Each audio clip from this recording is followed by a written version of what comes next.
और 12वें अंतर्राष्ट्रीय योग दिवस के अवसर पर मुख्यमंत्री पुष्कर सिंह धामी ने चंपावत जिले के बनबसा में आयोजित राज्य स्तरीय कार्यक्रम में हजारों लोगों के साथ सामूहिक योगाभ्यास किया है। इस अवसर पर योग साधक, साथ ही सशस्त्र सीमा बल के जवान, छात्र छात्राएं, युवाएं और मातृशक्ति, साथ ही वरिष्ठ नागरिकों ने बड़ी संख्या में भाग लिया है। मुख्यमंत्री ने प्रदेशवासियों को योग दिवस की शुभकामनाएं देते हुए ये भी कहा कि योग केवल शारीरिक व्यायाम नहीं है, बल्कि मन, शरीर और आत्मा के बीच सामंजस्य स्थापित करने वाले जीवन पद्धति है। उन्होंने कहा कि आज की तनावपूर्ण जीवन शैली में योग मानसिक शांति, सकारात्मक ऊर्जा और बेहतर स्वास्थ्य का प्रभावी माध्यम बनकर उभरा है। मुख्यमंत्री ने यह भी कहा कि प्रधानमंत्री मोदी के प्रयासों से योग को वैश्विक पहचान मिली है और आज 190 से ज्यादा देशों में करोड़ों लोग योग को अपना रहे हैं। योग ने भारतीय संस्कृति में के वसुधैव कुटुंबकम के संदेश को विश्व भर में पहुंचाने का काम भी किया है।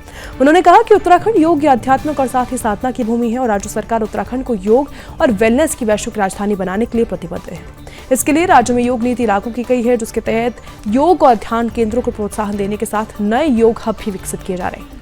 मुख्यमंत्री ने कहा है कि बनबसा में योग दिवस आयोजन का उद्देश्य शारदा नदी तट को योग और आध्यात्मिक साधना के प्रमुख केंद्र के रूप में विकसित करना है। उन्होंने शारदा कॉरिडोर परियोजना का भी उल्लेख किया और कहा कि क्षेत्र के पर्यटन और आध्यात्मिक विकास की योजनाओं की जानकारी दी।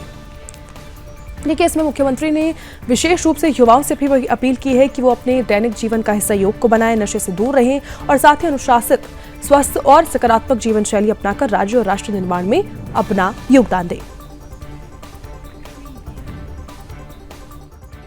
देखिए, आज अंतर्राष्ट्रीय योग दिवस के अवसर पर मैं सभी प्रदेशवासियों को बहुत बधाई देता हूं। देवभूमि उत्तराखंड हमेशा से योग की साधना की, तपस्या की भूमि रही है और ये भूमि पूरे विश्व को संदेश दे।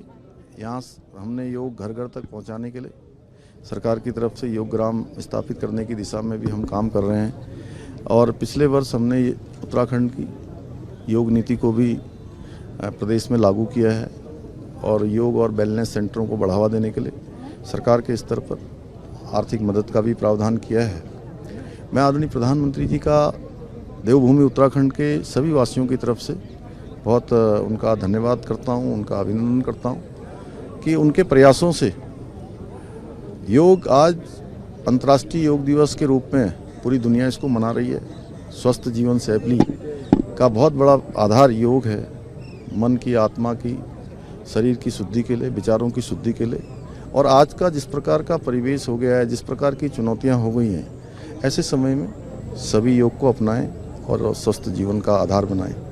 मैं सबको बहुत बहुत शुभकामनाएं देता हूँ।